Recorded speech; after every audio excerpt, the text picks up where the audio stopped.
en lo que se refiere a la creación del INE.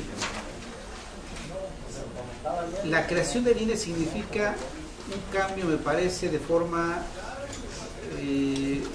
muy importante, drástica yo diría, porque implica hacer que un órgano electoral se haga cargo de todas las elecciones federales, pero también de las locales, con todo lo que eso implica. Implica el manejo de 33 legislaciones, 32 federales, 32 locales y una federal. La estructura del IFE no está diseñada para eso. Ustedes saben que la creación del instituto en el año de 1990 pues tenía como objetivo principal tratar de solventar lo que a nivel federal se estaba poniendo como un reto, que era en ese entonces, y pues sigue siendo en buena medida, lograr la confianza de los ciudadanos en las elecciones. Si uno le agrega, si el legislador está pensando en agregarle la responsabilidad de las elecciones locales, implicaría cambiar totalmente su estructura y su lógica de funcionamiento, implicaría agregar más personal, implicaría hacer una estructura mucho más amplia de la que tiene actualmente, y entonces el argumento del costo de las elecciones me parece que quedaría de lado.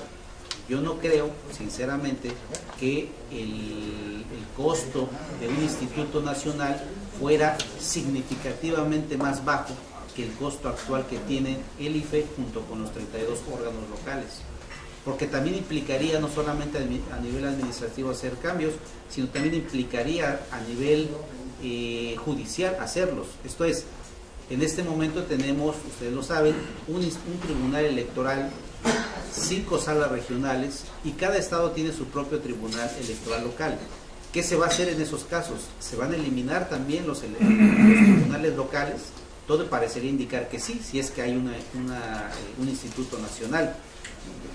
¿Quién va a absorber esas tareas? Pues necesariamente tiene que también ser un tribunal federal. Entonces ya no solamente estaríamos hablando de un instituto nacional administrativo, sino también de un tribunal que administre nacionalmente todos los conflictos electorales.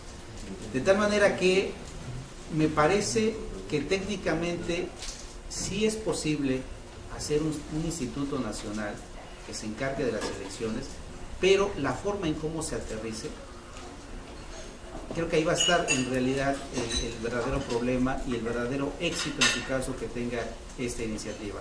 Si no se tienen reglas, procedimientos claros de las formas en los que el INE va a administrar esas elecciones, pudiera incluso ser muy riesgoso para efectos de las elecciones en México. Pensemos en el caso de Baja California, y con todas sus complicaciones, pudiera ser menos complicado, por ejemplo, que en casos como Oaxaca. En Oaxaca tenemos nada más 500 y fracción de municipios, y en cada uno de esos municipios se lleva a cabo una elección que a veces es por usos y costumbres, a veces es está reglamentada esa elección, y que el IFE administre cada una de esas elecciones pareciera de entrada bastante conflictivo. Hay una distritación a nivel federal, pero también hay una distritación a nivel local.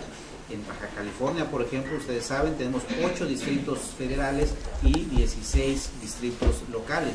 Tendría que haber una diferenciación. Y si tenemos elecciones concurrentes, necesariamente tiene que haber un órgano que administre lo local y otro órgano que administre lo federal, porque no podría ser una convergencia, porque le podemos meter más elementos que compliquen.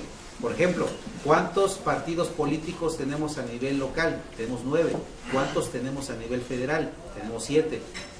¿Sí me explico? O sea, hay una serie de complicaciones técnicas y políticas también, pero me quedo en las técnicas en un principio, que parecieran que de inicio no es lo más prudente hacer un instituto nacional. Pareciera que el mantener la estructura con ciertos arreglos institucionales, como pueden ser convenios directos o funciones específicas que realice el IFE, pareciera que por ahí es una vía mucho más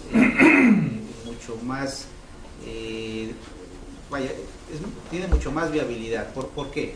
Porque si el IFE, por ejemplo, con la estructura que ya tiene, aportara el PREP, por ejemplo, a todos los institutos locales, me parece que esa parte ya habría un ahorro importante. Si el instituto ampliara todo lo que tiene que ver con los materiales electorales, las boletas electorales, también los institutos se descargarían de ese trabajo. Ya lo hacen en el caso de la credencial. Ustedes saben que ya prácticamente en todo el país se utiliza la credencial expedida por el IFE. Me parece que por ahí debiera de ser, desde mi personal punto de vista, los cambios que se deben de hacer, pero que el legislador pues está analizando en este momento varias vías. La creación de un instituto nacional que absorba todas las tareas en los términos en que estoy platicando, me parece desde mi punto de vista que no es la más bien. Pero sí o no, ¿estás de acuerdo? Yo digo, porque dices sí, dices no. Yo lo que digo es, si el legislador va a atender cada uno de los aspectos técnicos, distritación, recursos para los partidos políticos, órganos encargados para cada una de las elecciones, si el legislador va a atender puntualmente cada uno de ellos, yo digo adelante con el INE. Si el legislador solamente pretende hacer un ahorro en términos de recursos, creo que esta no es la mejor vía. Bueno, a ver, la primera parte, también ese argumento del que acaba de mencionar, efectivamente está en la mesa. Es conveniente hacer un instituto nacional cuando de lo que parece de que se trata el sistema federalista es de fortalecer las instituciones a nivel local. Ese es un tema y me parece que es uno de los argumentos que el legislador tiene que valorar al momento de llegar a una reforma electoral. La reforma electoral me parece que está ahí y que va a tener un fin. Me parece que eso no va a haber vuelta de hoja. La forma en cómo se aterriza creo que es muy importante. Por eso es que cuando su compañero me pedía decir tajantemente sí o no, creo que hay muchas cosas que ponderar. No se puede simplemente pronunciarse por sí o por no. Creo que hay factores que apuntarían a que sí es factible hacerlo, pero hay otros tantos que dicen, bueno, a ver, parece que lo prudente es que nos detengamos y que no queramos hacer un cambio tan radical en este momento cuando tenemos estructuras que pareciera que lo que necesitan es reforzarse, aunque pareciera que de alguna manera un sistema local se va a ver visto fortalecido si nosotros a los institutos locales los apuntalamos con algunas medidas, como ya mencioné, con materia electoral, con el PREP, con los sistemas, con la forma en cómo designar a sus consejeros, por ejemplo, que a veces se hace a nivel local, ¿por qué no hacerlo a nivel federal? ¿O por qué no buscar esquemas de selección que no se encuentren justamente en los circuitos legislativos? En fin, son discusiones que están allí y que por lo tanto deben ser cuidados. El otro tema que tiene que ver con la legalidad de la credencial. A ver, perdón, me extiendo porque creo que hay muchas cosas porque hay que hacer un poco de historia. Esto es, cuando la credencial para votar salió en el año 90 con la nueva creación del IFE, recuerden ustedes que partimos de cero. Todo lo que existía en materia del registro federal de electores prácticamente se dejó de lado. Entonces, ya partimos de cero, no hay nada, empecemos a visitar al ciudadano, a tocarle a su puerta, a tomar sus datos y a empezar a generar una nueva credencial, porque había desconfianza. Nadie le creía las cifras que se tenían oficialmente. Bueno, se partió de ese punto y se empezó a construir un nuevo padrón electoral. Por cierto, ese padrón electoral ha tenido una gran cantidad de cambios, cada vez más sofisticados en términos de cómo le agregamos cosas a la credencial de tal forma que sea inviolable, que sea infalsificable, y eso de alguna forma le ha dado fortaleza, le ha dado solidez, y se ha tomado prácticamente como el instrumento de identificación por excelencia en el país.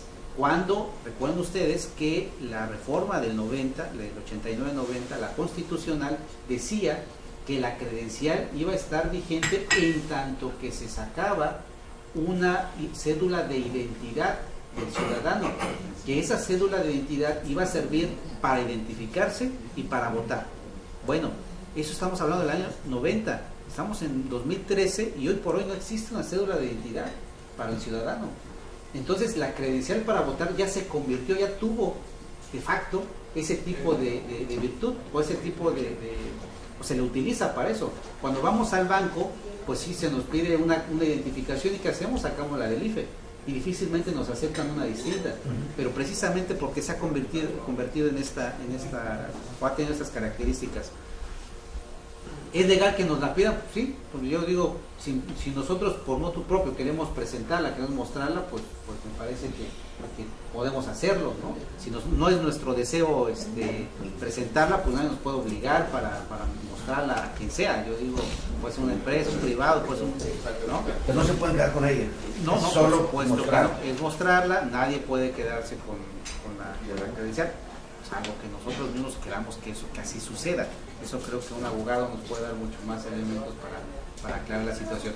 Lo que quiero decir es, esta credencial, que ahora ya tiene una vigencia, que a partir de 2007-2008 tiene una vigencia, que tiene nuevos mecanismos para no falsificarla, que además se está cada vez analizando la posibilidad de, por ejemplo, retirar los datos personales, entre ellos el domicilio, para efectos de proteger los datos. Hay una discusión que traemos ahí en el IFE, por cierto, de si es factible quitarle. Hasta el momento se ha determinado que no, que se mantenga como está. Pero insisto, es una credencial que se ha convertido en eso, en una cédula de identidad de facto en todo el país. Pero no se ha cumplido toda con la parte constitucional.